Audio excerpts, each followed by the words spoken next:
Assalamualaikum warahmatullahi wabarakatuh. Innal hamdalillah nahmaduhu wa nasta'inuhu wa nastaghfiruh wa na'udzu billahi min shururi anfusina wa min sayyiati a'malina. May yahdihillahu fala mudilla lahu wa man yudlil fala hadiyalah. Asyhadu an la ilaha illallah wahdahu la syarikalah wa asyhadu anna Muhammadan 'abduhu wa rasuluhu amma ba'du. Fa inna khairal kalami kalamullah wa khairal huda huda Muhammadin sallallahu alaihi wasallam. Wa syarrul umuri muhdatsatuha wa kullu muhdatsatin bid'ah wa kullu bid'atin dhalalah wa kullu dhalalatin finnar. Alhamdulillah, pertama kita wafakkan syukur kita kepada Allah Subhanahu Wa Taala yang menghidupkan kita, yang mengumpulkan kita di atas agama ini, yang menjadikan kita di antara hamba-hambanya yang masih lagi berada di dalam mencari keredaannya untuk membeli syurganya yang maha hebat dan maha agung itu. Maka oleh kerana itu bersungguh-sungguhlah kita untuk mendapatkan ganjaran syurga yang besar itu, supaya apa yang paling penting Allah redha dalam siri amalan kita dan Allah jadikan kita hamba-hambanya yang terbaik, yang menyebabkan kita di antara hamba-hamba yang terpilih untuk memiliki syurga tersebut. Amin ya rabbal alamin. Tuan-tuan dan puan-puan yang dirahmati oleh Allah Subhanahu Wa Taala, ya, lembaran-lembaran Quran yang kita baca itu semuanya akan menjadi memberatkan timbangan kita di mizan hasanah kita nanti. Dan begitu juga buku-buku yang kita baca adalah merupakan menjadi saksi kita di depan Ar-Rahman untuk kita mencagarkan amalan umur kita dalam mencari keredaannya. Rasulullah mengingatkan kita betapa pentingnya penuntut-penuntut ilmu untuk menambahkan siri amalannya yang terbaik. Rasulullah bersabda, man salaka tariqan yaltamasu fihi ilman sahhalallahu lahu bihi tariqan ilal jannah. Barang siapa yang berusaha dalam siri menuntut ilmu, ya, mencari ilmu, maka Allah akan permudahkan baginya jalan ke syurga. Maka kita harapkan agar Allah sentiasa mempermudahkan bagi kita jalan ke syurga. Amin ya rabbal alamin. Baik. Kita masuk pada tajuk buku kita yang masih membicarakan tentang ensiklopedia akhlak salaf, yang membicarakan tentang akhlak 3 kurun yang terbaik, yang mana mereka itu adalah generasi yang unik, generasi yang bersabar dengan segala ujian, generasi yang bukan macam kita hidup moden, hidup senang, ya. Ya, tuan-tuan dan puan-puan, kerana kehidupan itu kalau dapat kita selam sama-sama, maka kita akan dapat menghayati berbagai-bagai kehidupan. Rozal, kalau misalnya zaman muda kita ni, kita pernah pergi keluar negara, zaman sekarang pun pernah juga kan.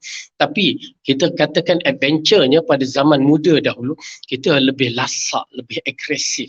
Mungkin tempat-tempat yang zaman sekarang ni dah tua ni tak mampu, tetapi zaman muda kita mampu berada tempat yang susah, tempat yang sengit. Saya menghayati pada zaman waktu belajar di Pakistan dahulu kan. Kenapa? Kita berada di negeri yang miskin. Kita masuk kawasan-kawasan tempat orang yang miskin. Walaupun tempat, Masya Allah, universiti itu semua sponsored by universiti itu sendiri. Tetapi maksudnya di luar kawasan-kawasan tu, kita pergi tempat-tempat orang yang miskin, ya, di padang pasir misalnya, di gunung-gunung. Semua itu melatihkan kita memahami bagaimana kedudukan masyarakat sekeliling, ataupun bagaimana kehidupan, kadang-kadang kemiskinan itu memberikan kekuatan kepada mereka. Oleh kerana itu, kadang-kadang bila kita menyaksikan siri zaman Rasulullah SAW, memang kita merasakan kita tak mampu berhadapan dengan suasana begitu. Kerana zaman itu, ialah kalau kita fikirkan balik, bagi mereka yang bakal pergi haji, ahlan wa sahlan, ya, mudah-mudahan Allah terima haji kita dan menjadikan haji itu mabrur, ya, Allah selamatkan kita sampai dan dapat tunaikan haji, ya, mudah-mudahan Allah pemudahkan urusan. Kenapa negeri Arab biasanya bila disebutkan negeri-negeri seperti Timur Tengah itu, kepanasannya memuncak, ya, kepanasan yang terlalu tinggi, kuat, yang mana dia punya Celsiusnya terlalu panas. Namun begitu kita menyaksikan bagaimana kedudukan Rasulullah dan para sahabat hidup di kawasan-kawasan yang begitu. Ya, seperti bila berlaku perang Tabuk, misalnya berlakunya pada waktu musim panas, bagaimanakah sikap orang muslimin pada ketika itu kan. Jadi ini semua perkara yang perlu kita selami, dan kita menyaksikan ummahatul mukminin yang hidup bersama dengan Rasulullah bersama Rasulullah SAW dalam keadaan rumah dia tak ada aircon, rumah dia kecil kan. Ya, kadang-kadang masalah makanan pun berlaku kan. Namun didikan yang diberikan oleh Rasulullah kepada mereka itu yang mengagumkan kita, dan mereka menyambut didikan Rasulullah itu, dan mereka mentarbiyahkan diri dengan kehidupan yang susah itu yang mengagumkan kita. Kita mengharapkan agar Allah berikan petunjuk kepada kita supaya kita dapat ya menjadikan diri kita akhlak yang mulia seperti sebagaimana mereka, dan menjadikan kita bersabar dalam kehidupan dunia yang hanya sebentar je lagi kan, tak lama kita akan musafir meninggalkan dunia ini ya, sama ada kita membawa bekalan amalan soleh ataupun kita, na'udzubillah, mudah-mudahan saya mengharapkan kita semua membawa bekalan amalan soleh kita dengan baik.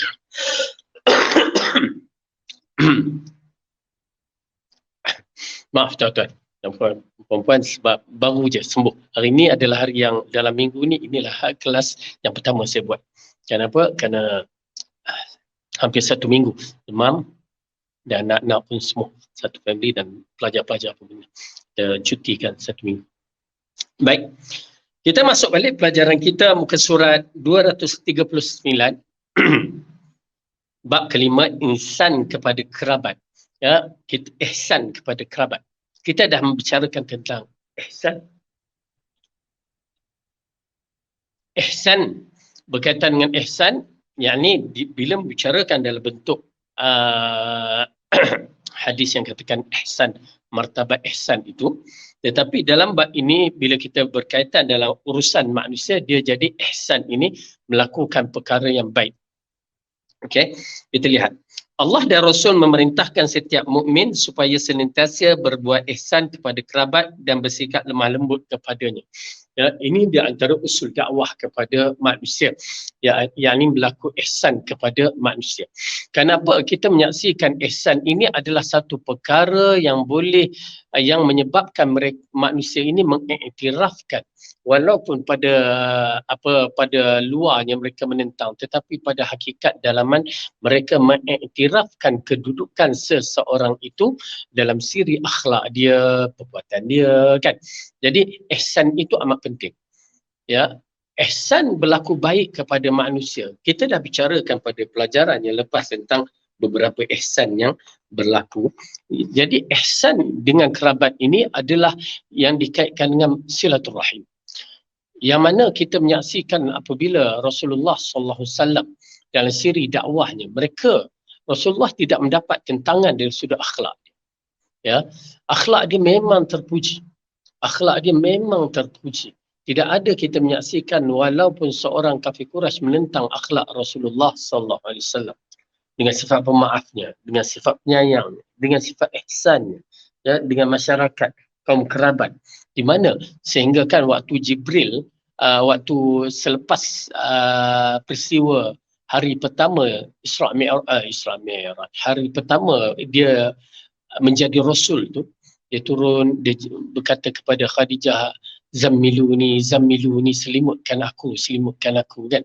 Lalu ditanya, Khadijah bertanya kepada dia apa berlaku, lalu diceritakan, lalu Khadijah mengatakan insya-Allah itu bukan benda yang buruk. Kenapa? Kamu adalah orang yang baik, yang sentiasa menyambungi silaturahim. Itu semua kalimah-kalimah yang disebut. Jadi ihsan kepada kerabat ini adalah milik akhlak yang mulia. Mari kita lihat.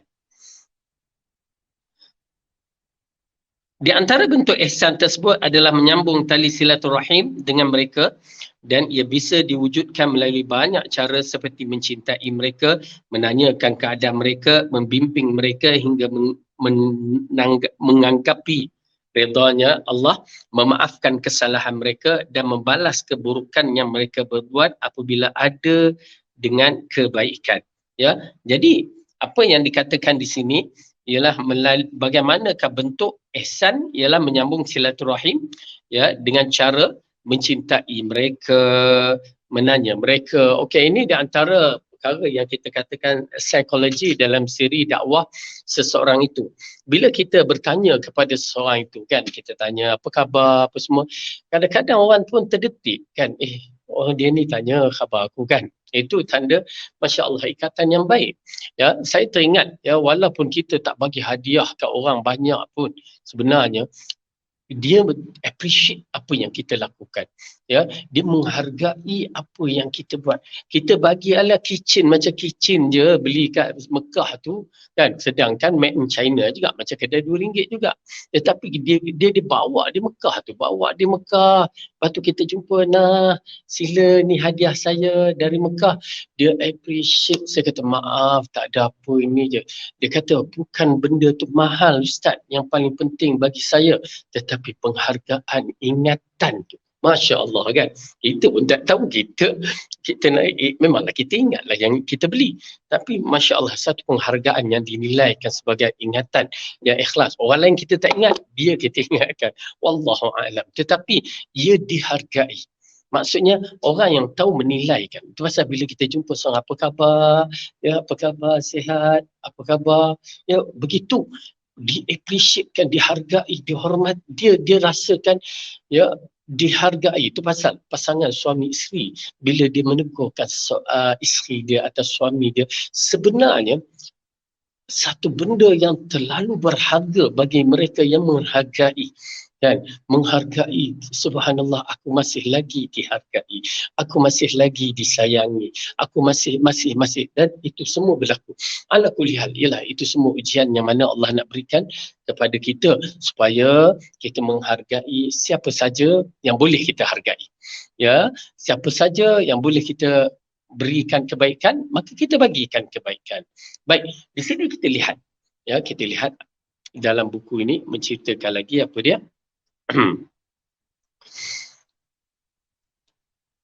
Banyak sekali dalil-dalil Al-Quran dan serta sunnah yang menjelaskan keutamaan berlaku ihsan dan berlemah lembut kepada kaum kerabat. Terlebih lagi bersilaturahim dengan mereka. Allah berfirman, ya, dalam dalil kita, dalam siri amalan-amalan kita tidak dinafikan, semua kita melakukan dengan dalil.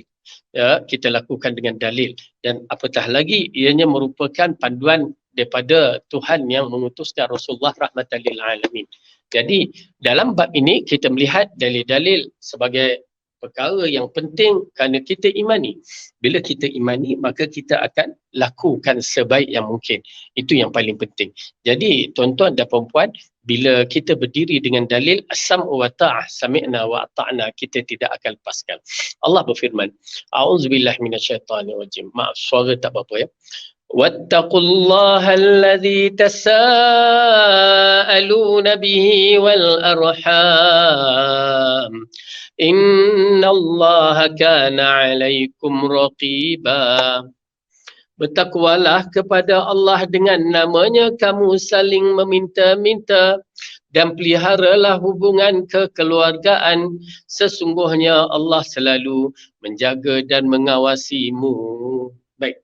Dalam ayat ini mengisyaratkan kepada kita bahawa takut kepada Allah dan dengan namanya kita saling meminta-minta. Okey. Kemudian peliharalah hubungan kekeluargaan. Ya, kekeluargaan. Kenapa? Sesungguhnya Allah menjaga dan mengawasimu. Okey. Allah mengarahkan kita menjaga dan mengawasi perbuatan kita dalam hubungan silaturahim. Orang yang ada jiwa dakwah, maksud jiwa dakwah ni jiwanya ingin menyampaikan risalah untuk sama-sama kita masuk syurga. Itu jiwa dakwah. Jiwa yang sentiasa hidup untuk kita, bila dia dah tahu kebenaran, dia nak share sama-sama supaya sama-sama kita dapat memilikinya. Jiwa yang mana dah tahu diri ni bahawa kita ada tempat yang baik. Ya, macam kadang-kadang kita ni kan, kita share dalam Facebook kita, ada tempat menarik untuk dijadikan tempat pelancongan misalnya kan. Maka kita pun share. Maka bila kita share pun orang pun ikut sama. Jadi kita seronok. Kita jadi seronok bila orang ada yang bersama kita dalam tempat yang kita cadangkan itu. Okey. Oleh kerana itu,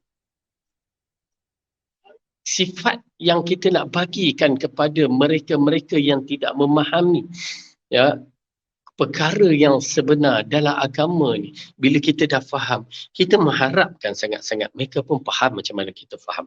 Ya, itu tidak dinafikan. Bahkan kita mengharapkan sangat-sangat supaya apa yang kita dapat mereka pun dapat.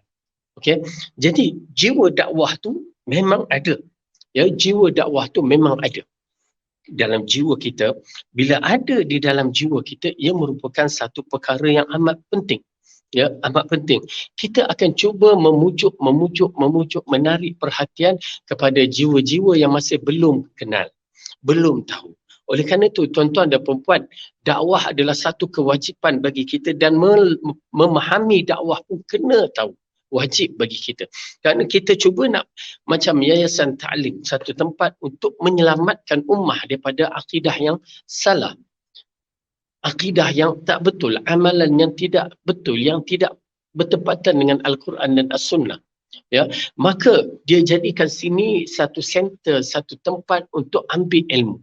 Dan bagi para ustaz pula, mereka adalah pendakwah-pendakwah, dan di sana mereka perlu study bagaimana untuk berada di medan masyarakat yang begitu luas, medan masyarakat yang berpelbagai, medan masyarakat yang agama yang berbeza, fahaman yang berbeza, dalam keadaan yang cukup sukar. Maka jika tidak ada jiwa dakwah itu, apakah jiwa dakwah itu? Jiwa seorang ibu ayah yang ingin membimbing anaknya sampai berjaya. Jiwa seorang yang ingin melihat kejayaan semua sekali. Ya, kalau kita sebagai ketua tempat, kita nak semua berjaya. Seorang guru nak pelajarnya semua berjaya. Okey, jadi jiwa itu bagaimana? Tentulah jiwa itu adalah jiwa pembimbing. Dia tidak boleh jiwa yang tidak ada jiwa pembimbing. Ya, kenapa? Bila tidak ada jiwa pembimbing, dia akan menyebabkan perbuatan dia ada benda-benda yang tidak akan kena nanti. Ya, baik, kita lihat. Menyambung tali silaturahim dengan kerabat dan sanak keluarga merupakan wujud akhlak mulia yang paling utama. Kerana itulah orang yang selalu menjaga hubungan ini akan mendapat banyak keuntungan dan kebaikan.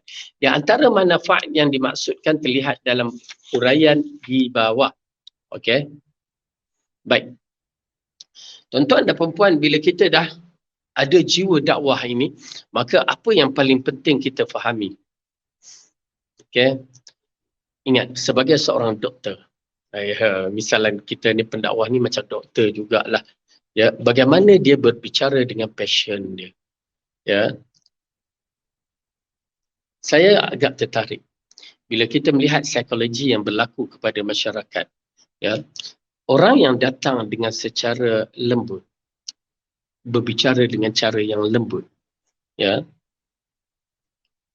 dengan seorang yang bicara dengan keras.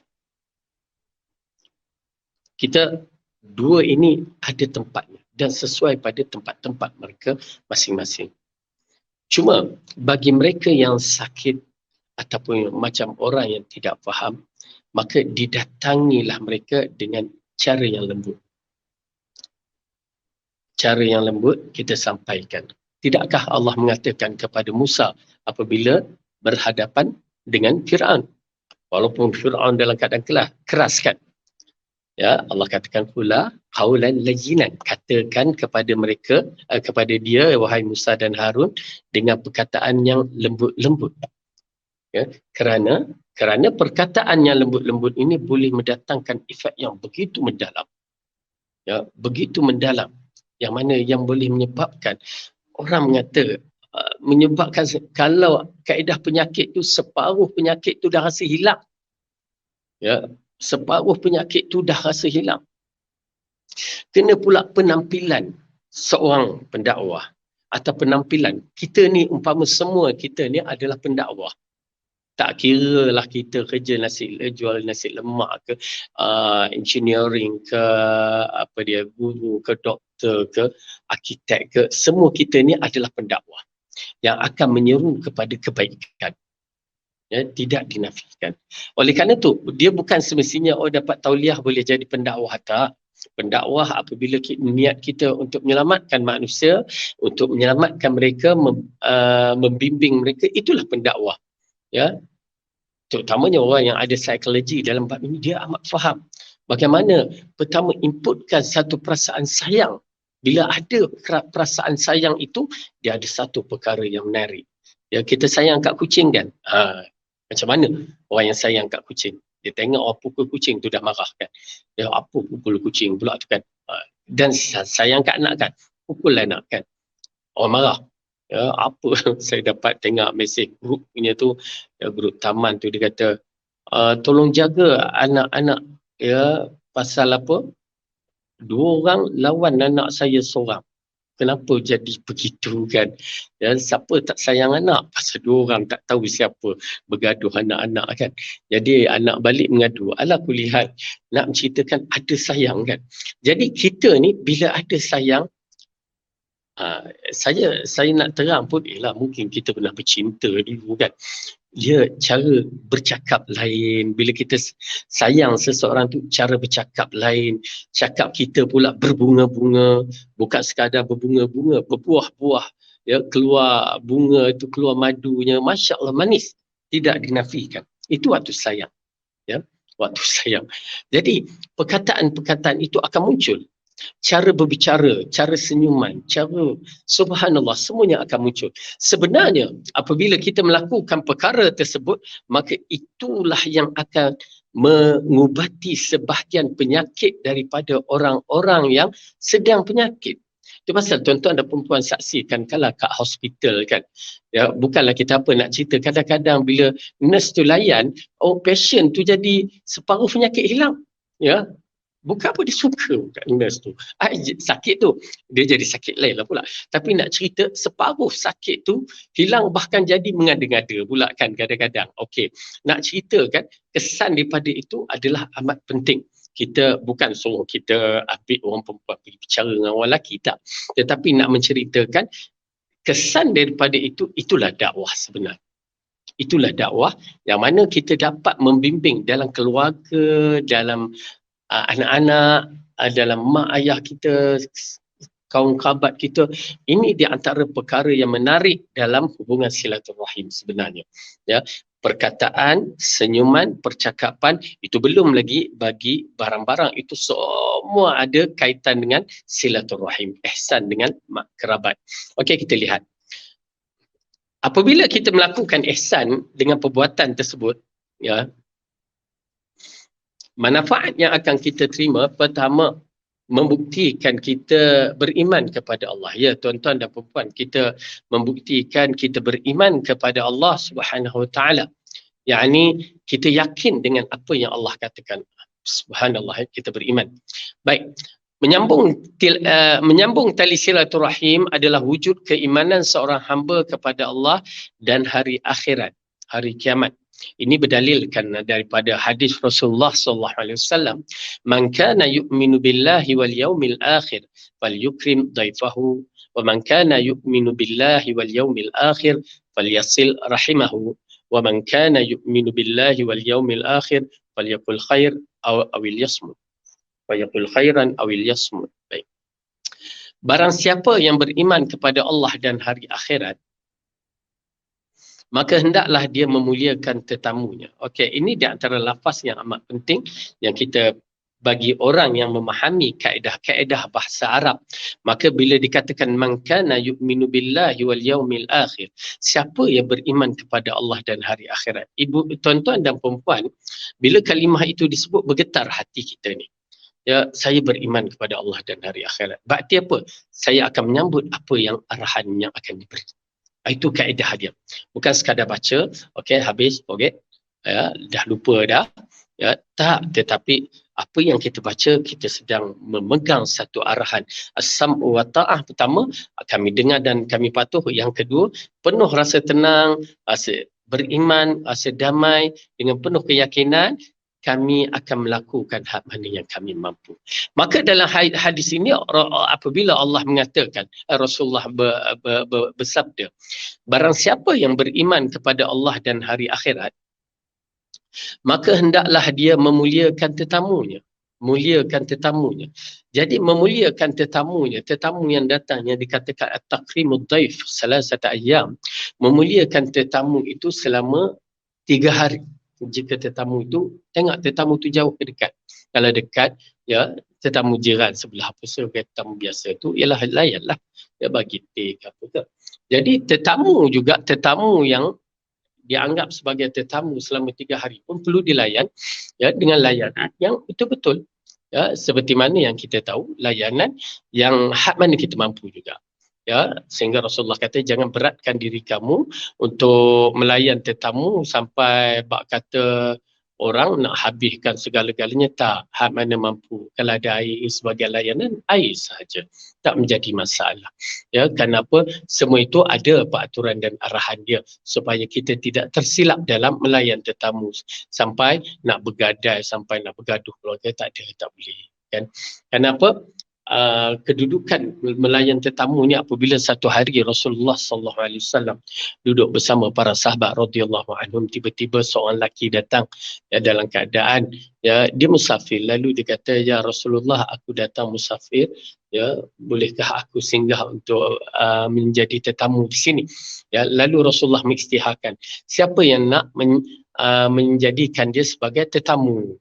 Jadi itu kaedah orang dulu lah, datang nak bertamu ya, ini berlaku ya. Saya teringat walaupun tak berlaku pada zaman kita, kisah-kisah lalu tu berlaku. Misalan dalam surah Al-Kahfi kan, di dalam surah Al-Kahfi apabila Allah mengatakan dalam kisah Musa berjalan dengan Khidir, ya, agak menarik dalam peristiwa tu ya. فانطلقا حتى إذا أتيا أهل قرية استطعما أهلها فأبي أن يضيفوهما. macam mana? حتى إذا أتيا أهل قرية استطعما أهلها فأبى أن يضيفوهما. Macam mana ayat dia tadi? Dah lupa dah. Okey, ala kulli hal, ayat tu mengisyaratkan kepada kita bahawa apabila Nabi Musa dan Khidir datang untuk meminta untuk ditamukan, tetapi ahli qaryah itu tidak menerima mereka sebagai tetamu. Okey. Apabila kedua-duanya datang untuk bertemu dengan ahli qaryah tu, tempat qaryah tu, lalu Nabi Musa dan Nabi Khidir minta untuk dilayan sebagai tetamu, fa'abaw an yutayyifuhuma. Okey, fa'abaw an yutayyifuhuma. Fawajada fiha jidaran yuridu an yanqadda fa'aqamah. Qala law syi'ta lattakhasta alayhi ajra. Okey. Di mana apabila mereka minta ditamukan, penduduk di situ adalah penduduk yang bakhil, kedekut, tidak mahu menerima tetamu. Lalu mereka tak mahu terima tamu, maka Musa dan Khidir pun berjalan terus dan dia nampak rumah dah nak roboh, lalu dia pun betulkan. Lalu Nabi Musa mengatakan, wahai Khidir, alangkah baik jika kamu dah betul tu ambil upah. Ya. Okay, jadi itu dia dalam kisah tu. Maksudnya berlaku pada zaman dahulu minta dilayan sebagai tetamu. Dan saya tertarik sekali dalam peristiwa itu juga berlaku pada keluarga saya juga tu. Ya, asalnya. Ya, tahun 60-an. Dikatakan tahun 60-an. Ya. Tahun 60-an. Awal ke tahun 63, 64. Okey, 63 macam tu. Kalau tak salah saya lah. Ya, pada waktu tu rombongan datang, rombongan satu keluarga dari ialah jalan waktu tu dalam proses buat jalan raya, orang banyak jalan kampung kan. Ya, tahun 60-an waktu tu di Perak, di kawasan saya itulah. Ini diceritakan oleh penceritanya sendiri. Ya. Maka dalam perjalanan tu tiba-tiba masuk waktu malam, saya rasa dah pernah cerita ni ya. Masuk waktu malam, dah nak malam. Jadi rombongan ni dia kalau berada di kawasan kampung, mereka akan cari, biasalah kalau kita tengok cerita klasik, mereka akan singgah rumah kampung, tok sidang dia ataupun ketua kampung kawasan tu ataupun tok imam, macam tu. Dia akan cari rumah-rumah yang begitu. Ya, lalu untuk menumpang semalaman, ya, esok nak sambung berangkat. Orang zaman dahulu macam tu. Di zaman tu kepercayaan masih ada lagi. Kena pula rombongan taklah sebanyak, mana 4-5 orang macam tu, 6 orang kan. Baik, jadi rombongan ni datang waktu tu, tok saya adalah tok imam di kawasan itu, dikenali sebagai tok imam, ya, Masya Allah. Maka tok imam, tak apalah, orang datang tiba-tiba dah malam, dah nak masuk dah maghrib dah. Lalu jumpa ketua Tok Imam kata, kami ni Nun datang dari belah sana, oi jauhnya, zaman dahulu ya, 4 kilometer, 4 batu, oi jauhnya tu, nak ke mana ni? Kan, cadangnya nak menumpang lah semalaman, nak tidur. Oh, boleh. Ke mana asalnya? Tujuannya nak ke mana? Sebenarnya kami ni berjalan, ya, nak pergi ke, dia tunjuk arah titik gantung, tak jauh dah, dalam satu dua batu lagi, tapi dah, ialah perjalanan zaman dahulu kan, bukan jalan pakai jalan raya, ya, jalan kampung tu. Okey, baik, macam ni. Kami datang nak pergi ke arah tu, ada apa? Kami nak meminang orang, ada orang kat situ tu. Oh ya, tok saya ni ada anak perempuan juga. Dia ada 3 anak perempuan, 2 anak lelaki. 3 anak perempuan, anak pertama, anak perempuan mati, anak kedua, anak ketiga, anak perempuan pun mati. Jadi tinggal seorang ni lah, kan. Jadi dia kata, oh, nak ke sana. Okey, kat sini pun ada anak perempuan kalau nak meminang. Oi, terkejut. Orang dulu, tok saya pula jenis memang selamba. Ya, dia bercakap tu direct aja. Mak saya pada waktu tu, jadi sini perempuan itu adalah mak saya, umur 16 tahun pada waktu tu. Ya, mak saya dengar dalam bilik. Tok saya bercakap, dia kata, mak dengar apa tok cakap. Tok kata, kat sini pun ada anak perempuan seorang. Kalau nak, apa salahnya? Berarti program nak meminang ke sana, tok saya pusingkan kat sini. Amboi, pandai tok saya ni, ya. Alhamdulillah, mereka menjawab, iya ke? Oh, Tok Imam pun ada anak perempuan. Telahkan anak perempuan Tok Imam. Kami setujulah. Terus setuju. Mak saya terkejut. Ya, mak saya terkejut. Ada cerita panjang tapi tak apa. Terkejut, terus malam tu juga peminangan berlaku. Subhanallah, kan. Berarti ke dalam kisah ni mereka datang bertamu. Asalnya kita nak bicara, mereka datang bertamu. Ya. Tapi zaman sekarang tak boleh nak buat. Oh, saya nak datang duduk. Tak apa pakcik, saya nak duduk homestay lah. Tak nak lah duduk kat rumah kan. Okey. Ala kulihal nak cerita zaman menyambut tetamu atau menjadikan orang luar tetamu tu wujud. Okey, dalam kisah zaman Rasulullah tu, apabila lelaki itu, ya, nampak kelebihan dia, Rasulullah kata siapa yang boleh menjadikan dia tetamu, maka seorang lelaki mengatakan, ya Rasulullah, aku bersedia untuk menjadikan dia sebagai tetamu, ya. Maka Rasulullah izinkan. Lalu lelaki ni bukan kaya, dia tak ada apa, ya. Bila kita saksikan zaman dulu ni, ya, bak kata orang memang kehidupan dia seperti burung, keluar cari rezeki, ada rezeki bawa balik. Yalah, ada yang berniaga, ada yang berbagai-bagai. Kerana kebanyakan mereka adalah kerja sendiri yang mana harian yang mereka dapati. Ya, kehidupan mereka berkonsepkan adalah cari rezeki dan bawa balik pada hari itu juga. Maka si lelaki ini pun berjumpa dengan isteri dia, lalu mengatakan, mah, kalimah yang saya sebutlah, mah tu, kita ada tetamu, maka layan apa yang ada. Lalu mah ni kata, abang, kita tak ada apa-apa. Tak ada apa-apa. Ada sikit je berat, gandum kita yang hanya makan untuk kita berdua je. Tak apa. Mah, dia berpakat. Ya, apa yang kamu buat, kita buat. Apa yang perlu kita buat. Macam tu. Ya, subhanallah, kerana nak layan tetamu. Ya, subhanallah, dia kata, awak buat, masak, apa semua tu. Lepas tu awak siapkan hidang. Ya, lepas tu aku pasangkan lilin. Apa perlu dia buat? Okey. Maka bila dah selesai masak apa semua, ya, siaplah kari dia, siaplah roti dia, maka dia ajakkan tetamu tu, jom kita makan, ya. Dia rancangkan pelita tu, ya, supaya terpadam. Begitu pandai dia buat rancangan. Lalu sambil makan, okey, makanlah. Makan. Dia pun orang tu makan, dia pun ambil sikit buatkan makan, tiba-tiba pelita ni padam. Kan? Lalu dia kata, okey tak apa, makan dulu. Ya, makan, saya betulkan pelita ni. Orang tu makan. Dia pun buatkan makan. Ya, sambil betul, sambil buatkan makan. Sampai orang tu kenyang. Ya, sampai kenyang. Lepas tu, dah kenyang tu, barulah pelita tu dinyalakan balik. Kan? Apa yang ada sisa, itulah tingkat sisanya. Lalu dia kata, Alhamdulillah, ya, saya dah kenyang, dah. Okey, tak apa, terima kasih je. Rehat, tidur.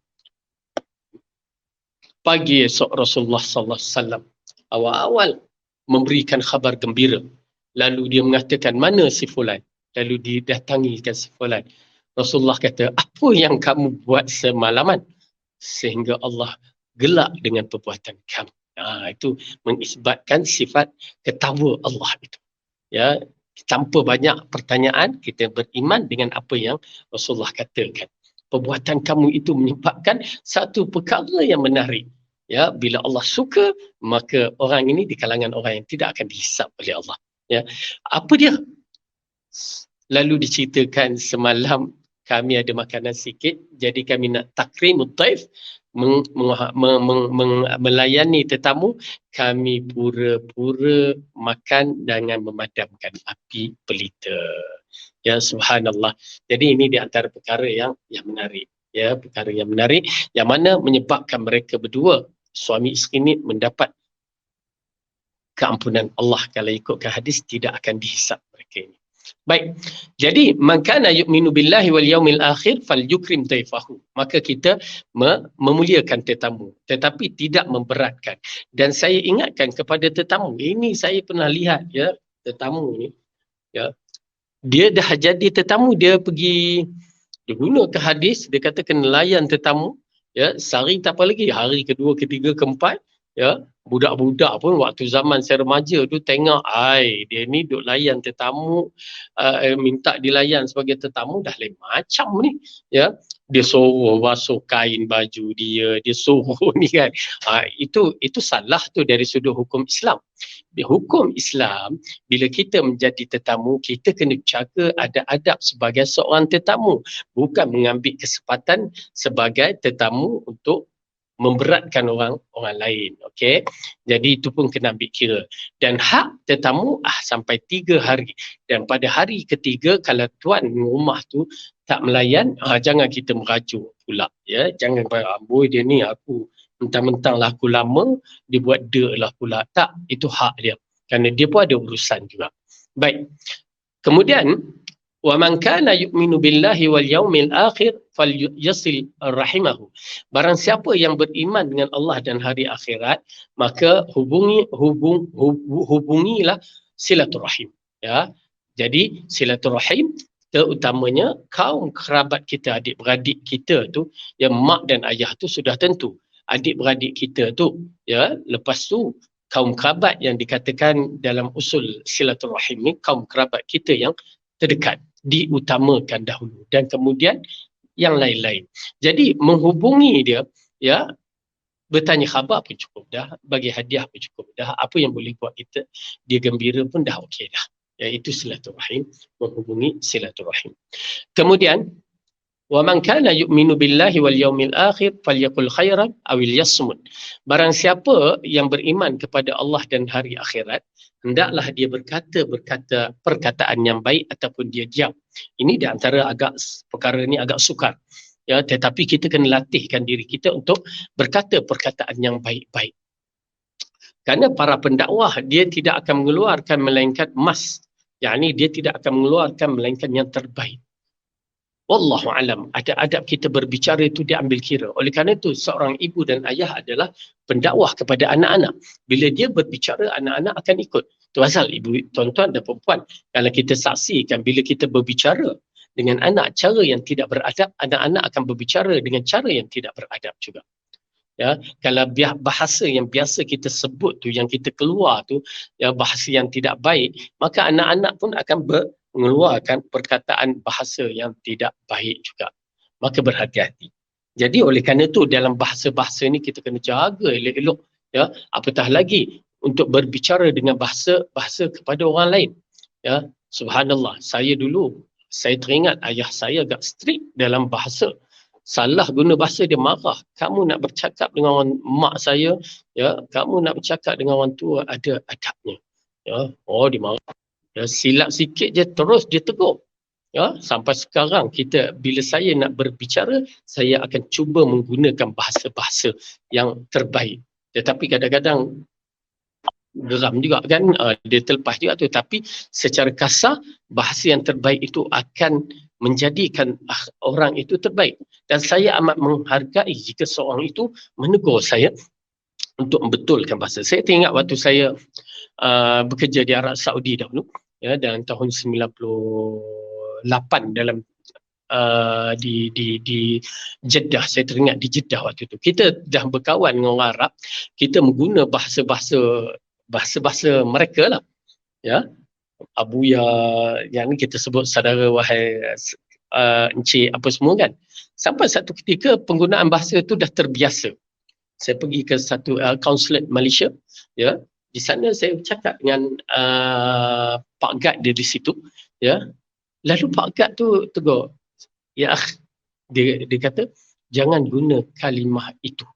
Dia kata kalimah itu agak kasar, ya, dalam bahasa Arab, ya abuya, ya abuya, ya, tak, panggil dengan kalimah ya sayyidi, wahai tuan, ya, kerana ia lebih beradab. Oh, bagus. Saya amat suka dan saya menghargai, kerana memang saya suka kepada penggunaan bahasa-bahasa yang begitu.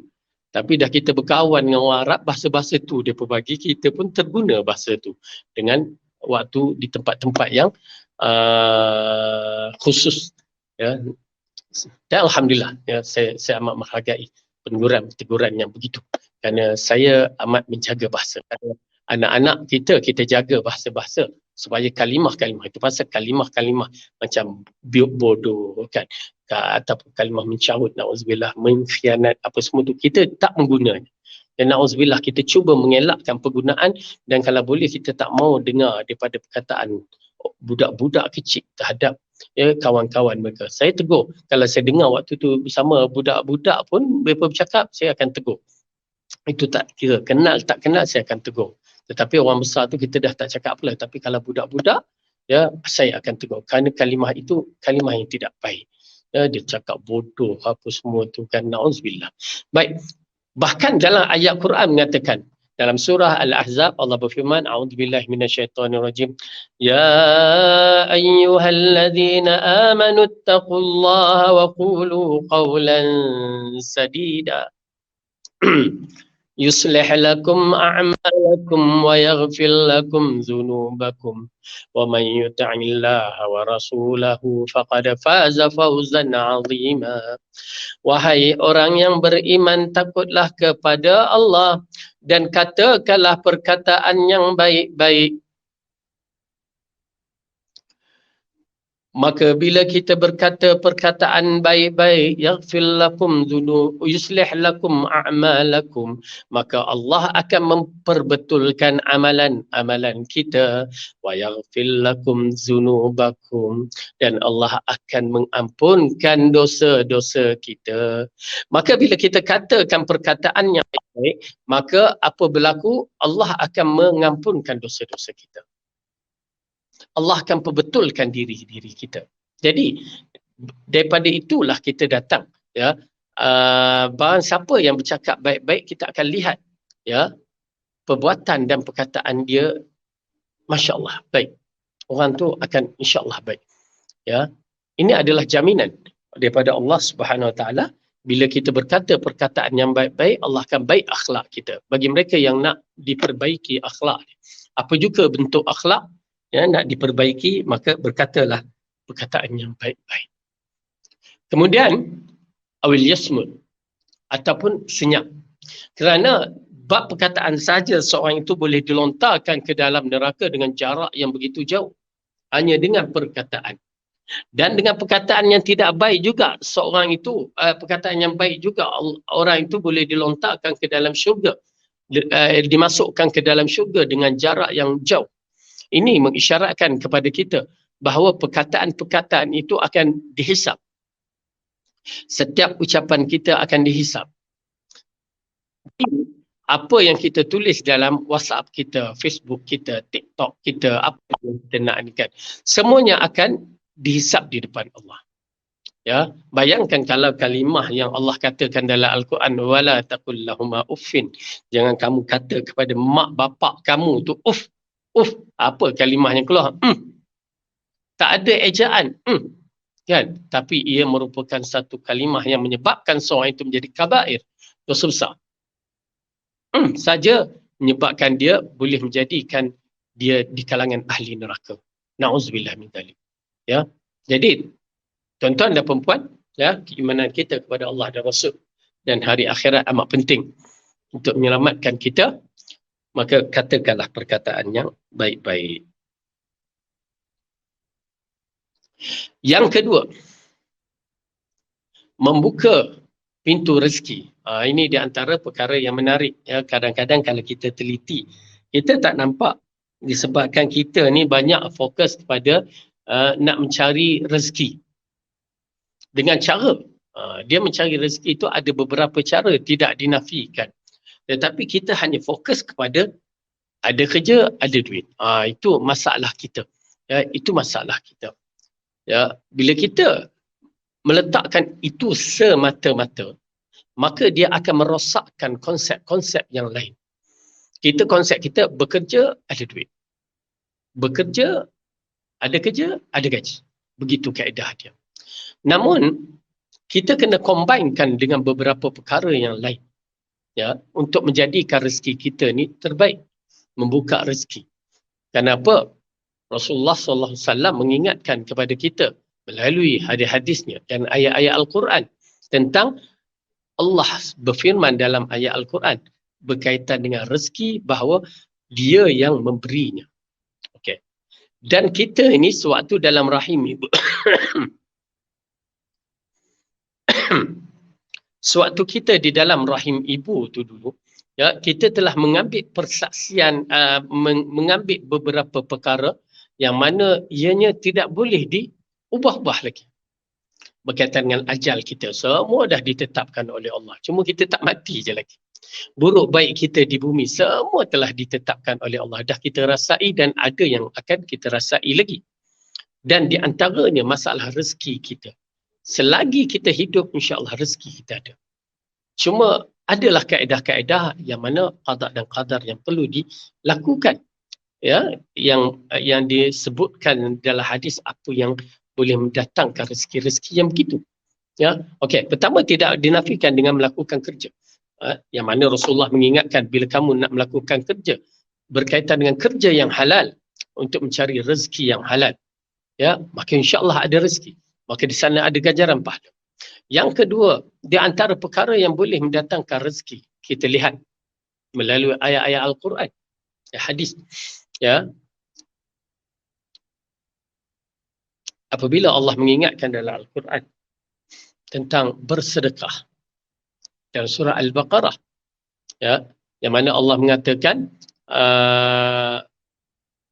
nak baca pun tak kuat lagi, ya, seperti mana orang yang menginfakkan hartanya seperti seorang yang seperti gandum yang mempunyai sebiji gandum yang mengeluarkan satu pokok, dan pada pokoknya ada 7 tangkai, dan pada setiap satu tangkai ada 100 biji. Jadi bila kalikan 7 jadi 700 biji, ataupun satu biji menghasilkan 700 biji. Jadi ini mengisyaratkan kepada kita hasil daripada apa yang berlaku, infak yang dilakukan, maka dia akan menambahkan rezeki. Okay? Dengan arti kata lain, berzakat, bersedekah melahirkan, mengeluarkan rezeki yang besar. Ya, itu dia. Subhanallah, tak ada siapa yang boleh nafikan. Saya agak tertarik dalam bab persoalan zakat. Ya, kerana orang tu zakat pada tahun ni, misalnya dia bagi 2,000, tahun depan dia bagi 2,100, tahun depan lagi 2,200. Dia menaik-naik. Sedangkan dia dah keluarkan 2,000 tu. Tak ada pula dia tahun depan tak ada zakat, saya tak ada wang. Tak ada. Ini benda yang ajaib bagi saya lah. Saya menyaksikan orang-orang yang menginfak. Ya. Walaupun emas naik, dia tetap keluarkan zakat dia. Ya. Begitu banyak. Subhanallah. Tuan-tuan dan perempuan, ini kelebihan bersedekah dan juga memberi zakat. Sehingga kan Rasulullah mengatakan kepada Bilal, ya Bilal, wahai Bilal, jangan takut kepada Tuhan yang memiliki khazanah alam. Ya. Yakni infaklah. Jangan kamu takut. Kerana apa? Tuhan yang memiliki khazanah alamnya, bila-bila masa saja dia akan keluarkan. Baik. Kemudian, di antara yang boleh mengeluarkan, menambahkan rezeki dengan adanya anak yang ramai. Anak yang ramai banyak rezekinya. Kenapa? Allah telah setkan pada tiap-tiap anak ada rezekinya. Dan padanya, mak dan ayahnya yang akan memberi, mendapatkannya. Ya, itu dia. Di antara perkara yang menarik. Semua disebutkan dalam Al-Quran. Kemudian, berkahwin. Ya, seperti mana yang dikatakan oleh Ibn Mas'ud dalam asarnya mengatakan, Mu'az bin Jabal ke Ibn Mas'ud, ya, mengatakan, iltamisu ghina bizawaj. Carilah kekayaan dengan perkahwinan.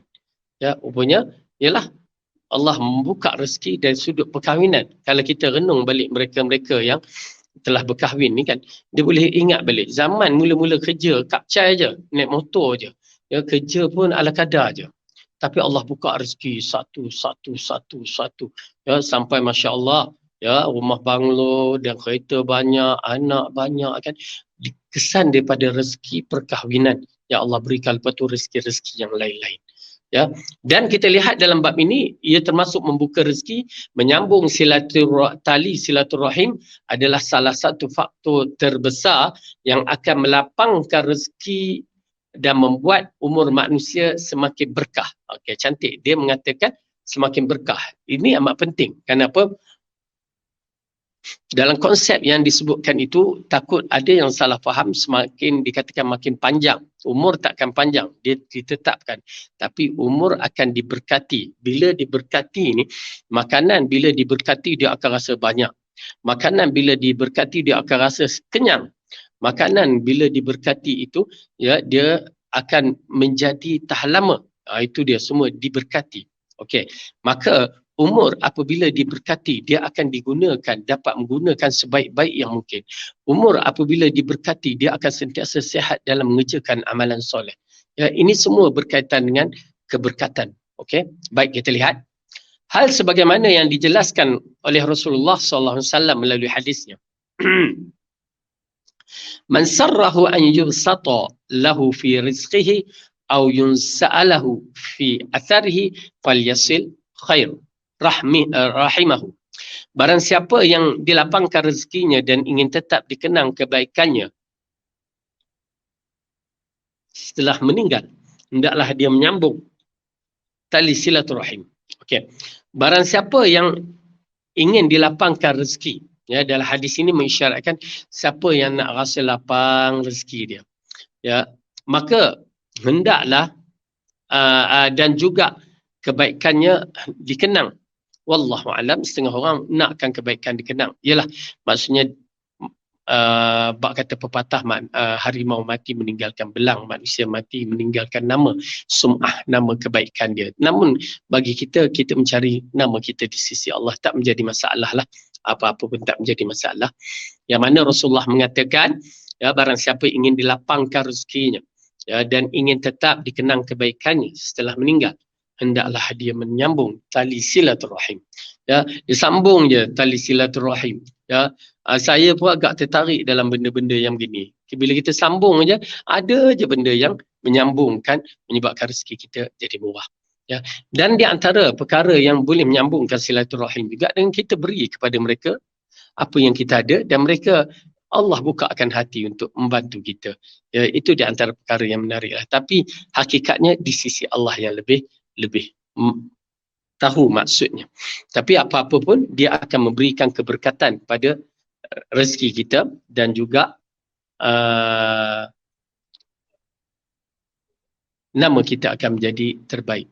Okey, saya agak tertarik dalam isu berkaitan dengan dilapangkan rezeki. Tuan-tuan dan puan mungkin pernah menyaksikan dalam peristiwa COVID-19, ya, pada peristiwa zaman tu pandemik, berapa ramai ya syarikat-syarikat yang gulung tikar. Ya, berapa ramai saya bertemu dengan orang yang mempunyai pekerja 200 orang lebih, ya, hanya tinggal berapa puluh sahaja. Ya, itu di antara ujian-ujian yang berlaku. Namun kita menganggap ianya ujian. Namun di kalangan manusia di situ, dia kata, Ustaz, maaflah saya kata, orang berbicara tentang masalah itu, masalah ini. Tapi Alhamdulillah Allah maintainkan kami, rezeki kami tetap berjalan macam biasa. Tak banyak, tak sikit tapi macam biasa. Maksudnya kami dapat hari-harian tu, macam itulah kami dapat.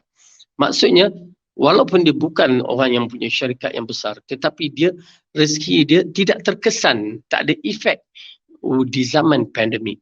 Ya, subhanallah, ini di antara rahmat Allah.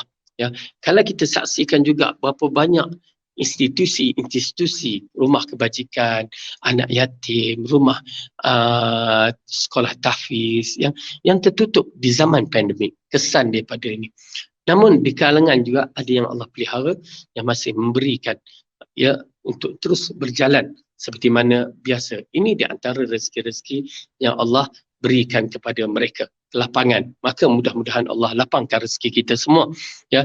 Dan di antaranya juga, ya, di antara orang yang akan dilapangkan rezeki, orang yang membuat umrah, ya, dan juga membuat haji. Itu semua Allah telah isyaratkan melalui hadis-hadis.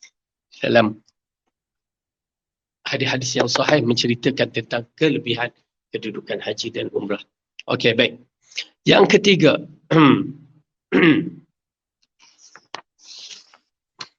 kita habiskan ni. Saya pun rasa saya kena habis awal juga. Suara tak apa-apa ni.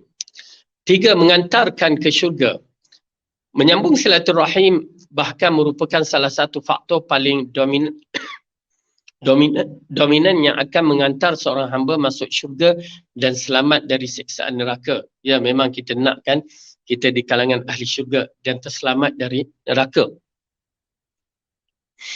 Yang mana ianya merupakan satu perkara yang kita inginkan. Ya, tuan-tuan dan puan-puan, kita beramal supaya Allah cintakan kita, Allah ampunkan kita dan dimasukkan ke dalam syurga dan dijauhkan dalam neraka. Sebab kita beramal. Ya. Abu Ayyub Khalid bin Zaid Al-Ansari meriwayatkan bahawa seorang lelaki pernah meminta kepada Rasulullah SAW, wahai Rasulullah, beritahu aku suatu amalan yang akan mengantarku ke syurga dan menyelamatkan aku dari neraka. Maka baginda bersabda, ta'budullah wa la tusyriku bihi syai'a wa tuqimus salah wa tu'tiyaz zakah wa tasilu rahim. Maksud dia, hendaknya kamu beribadah kepada Allah dan jangan menyekutukannya. Yakni kita dilarang untuk melakukan syirik kepada Allah. Ya, kita dilarang melakukan syirik kepada Allah dalam siri ibadat kita. Ya, ianya amat penting untuk kita ketahui bahawa menjaga diri kita dari terjebak dalam perkara syirik adalah satu kewajipan. Ya, satu kewajipan. Kenapa? Kerana syirik inilah yang akan menghalang kita daripada memasuki syurga. Kemudian, dan mendirikan solat. Dan solat adalah usul pada agama kita selepas syahadatain. Oleh kerana itu, dalam rukun Islam kita saksikan 2 kalimah syahadah diucap. Ya, pastikan kedudukan kalimah syahadah itu tidak syirik kepada Allah. Kemudian kalimah syahadah Muhammad Rasulullah itu menjadikan Rasulullah itu ittiba', tidak mengadakan agama ini mengikut hawa nafsu kita. Kemudian mendirikan solat, kerana solat ini yang akan membezakan sebagai seorang muslimin dan orang kafir. Okay. Kemudian yang ketiga, membayar zakat, ya, dan memberikan zakat merupakan usul agama kita. Dan keempat, menyambung tali silaturahim. Nampak tak? Jadi Jangan kata puasa tak disebut. Itu dalam hadis yang lain. Cuma dalam hadis ini diketengahkan dalam bab yang mana perkara yang di antara perkara mendatangkan kebaikan kepada kita ialah menyembah Allah tanpa mensyirikkannya, kemudian mendirikan solat, membayar zakat dan juga ya menghubung silaturahim. 4 perkara boleh menyebabkan kita masuk syurga dan dijauhkan dari neraka.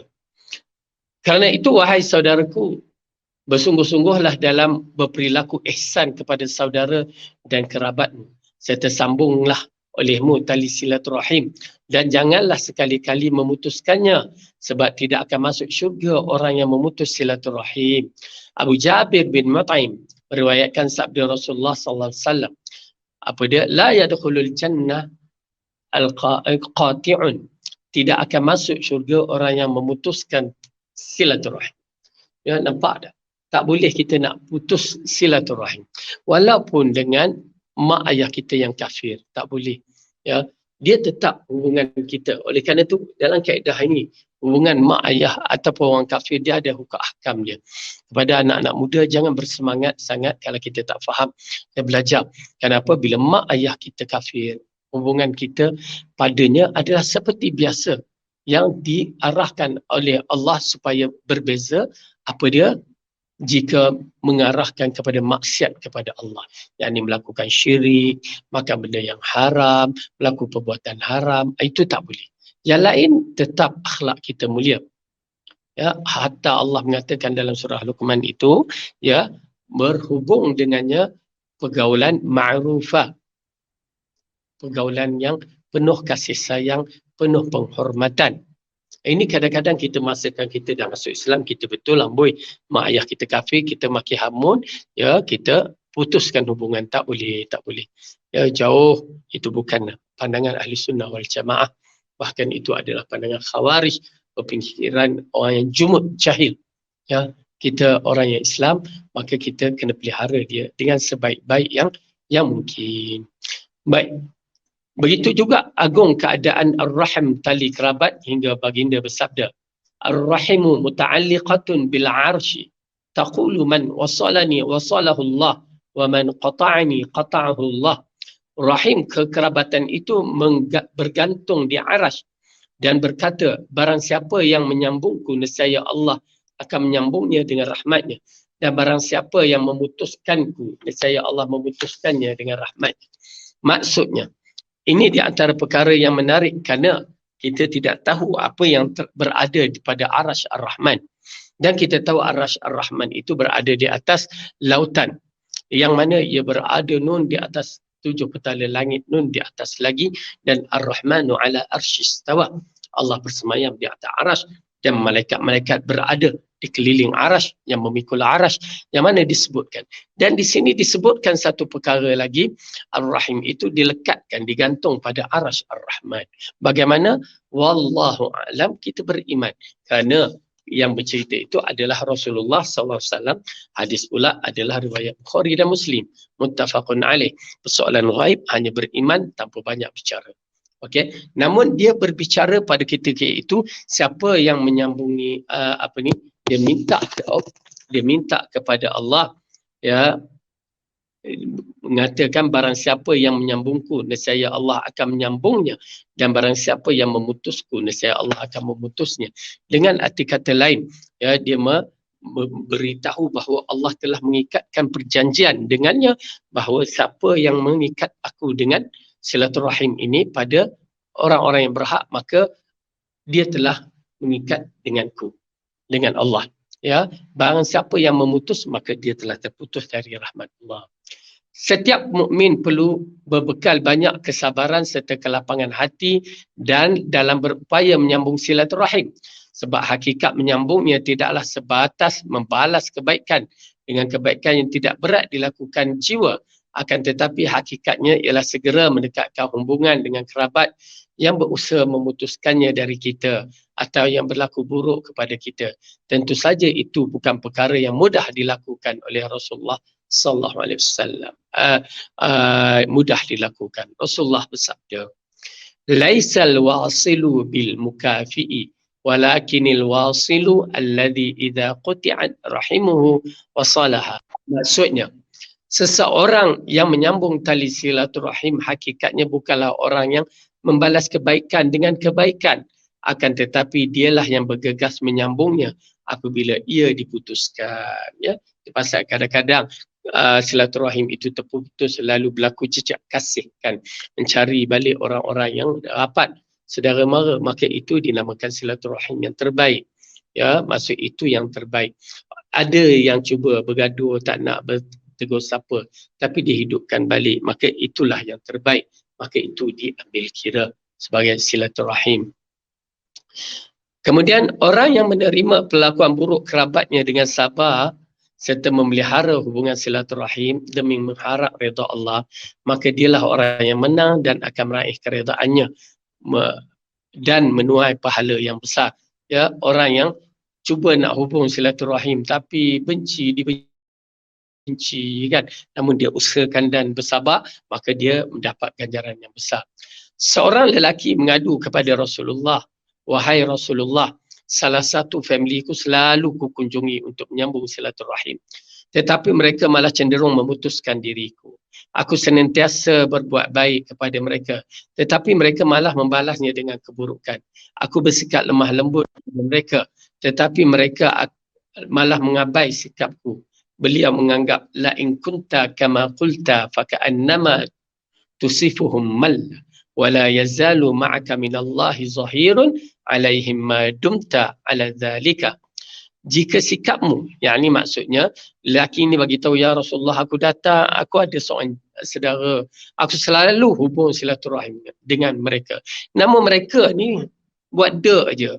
Bila aku buat baik, mereka tak balas, mereka balas yang tak baik. Bila aku melakukan perkara itu dengan lembut, mereka kasar dengan aku, sehingga kan ya, apa yang aku buat semua tak kena lah, senang cerita.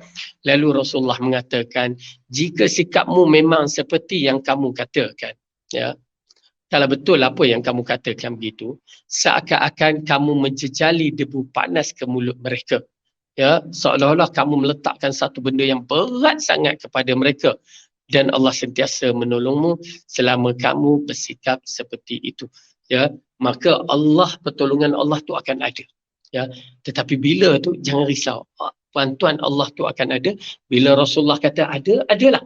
Ya, disebabkan perbuatan itu ya yang dilakukan, maka Allah akan sentiasa membantu kamu. Kerana kesabaran kamu terhadap apa yang dia lakukan kepada kamu, kan kamu buat kerana Allah, maka pertolongan Allah akan sampai. Jadi tuan-tuan dan perempuan, saya tahu di kalangan kita pun ada, kita jiran-jiran, kaum kerabat kita kan, jiran-jiran ke, ya, kaum kerabat kita di kampung, kita cuba buat silaturahim, mereka buat dek, ya. Kadang-kadang mungkin disebabkan gap antara kita dengan mereka, mereka kaya kita kurang, ataupun mereka berada kita kurang, mereka muda kita agak dah tua. Ala kulli hal, bersabar. Ya, teruskan istiqamah kita dalam silaturahim kita, kerana kita berbicara syurga, mereka tidak berbicara itu. Kita berbicara rahmat Allah yang akan datang bila-bila masa. Kita mengharapkan Allah memberikan bantuan kepada kita, pertolongan kita, sehingga kedatangan pertolongan itu amat jelas. Ya, mungkin kalau tak sampai, tapi bagi saya Allah akan tolong. Last-lastnya Allah akan buktikan selagi kita istiqamah di atas jalan tersebut.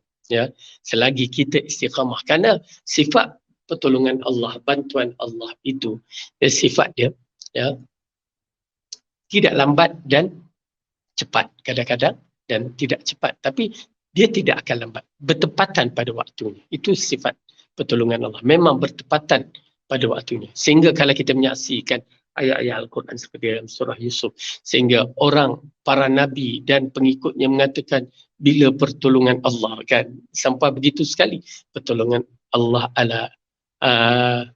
pertolongan Allah itu ala inna nasrallahi qariban. Sungguhnya pertolongan Allah itu dekat sangat. Ya, jadi pertolongan Allah itu ada.